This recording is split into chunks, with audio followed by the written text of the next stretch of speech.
নীলফামারীর ডিমলায় তিস্তার শাখা নদী বুড়ি তিস্তা। এটি একটি আন্তঃসীমান্ত নদী। ভারতের বাঁধের কারণে অন্তত ৩০ বছর থেকে পানি নেই বুড়ি তিস্তায়। বর্ষা মৌসুমে পানি ভরপুর থাকলেও অন্যান্য সময় এ যেন এক মরুভূমিতে পরিণত হয়। বুড়ি তিস্তার উজানের জমিতে ধান, গম, ভুট্টা, সরিষা, বাদাম, আলু সহ অন্যান্য ফসল উৎপাদন করে কৃষকেরা, যেটা বাংলাদেশের অর্থনীতিতে গুরুত্বপূর্ণ ভূমিকা পালন করে। মোটামুটি ভুট্টা আবাদ করতে পারতেছি, আলু আবাদ করতে পারতেছি, মোটামুটি ফলন হচ্ছে।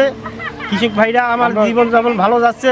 আলু ফলন বর্তমান ভালো। যে পানি খুঁজে করতে দিব না, আমরা আবাদ করব। বছরে 3 ফলন আবাদ হয়। এই যে আলু আছে, আলুটা ভুট্টা লাগাইছি, ভুট্টা এই যে বাদামের পর মন করা ওই হাইব্রিড ধান হইবে। এরকম অনেক মন করা বছরে আমরা অনেক উন্নত হয়েছি। আলু হচ্ছে আমাদের এই অঞ্চলে কিছুটা আগামাদি হয়। আমাদের মোট 1800 হেক্টর জমিতে আলু এবার লক্ষ্যমাত্রা নির্ধারণ করা হয়েছিল এবং আমরা প্রায় 1802 হেক্টর জমিতে আলু উৎপাদন হয়েছিল। কিন্তু এই বুড়ি তিস্তা নদী যেন কাল হয়ে দাঁড়িয়েছে ডিমলা জলঢাকার সাধারণ কৃষকের জন্য।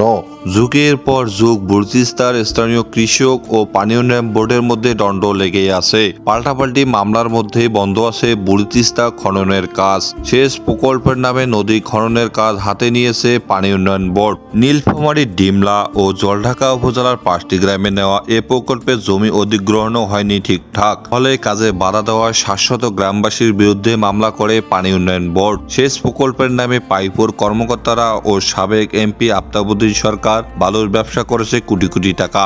এই প্রকল্পে 2023 সালে ফেব্রুয়ারি মাসে পাইপোর ডিমলা রামডাঙ্গা গ্রামে জলাধার খননের কাজ শুরু করেছিল। অভিযোগ উঠেছিল সাধারণ কৃষকের জমি জোরপূর্বক দখল করে খনন কাজ করেছিল পাইবো।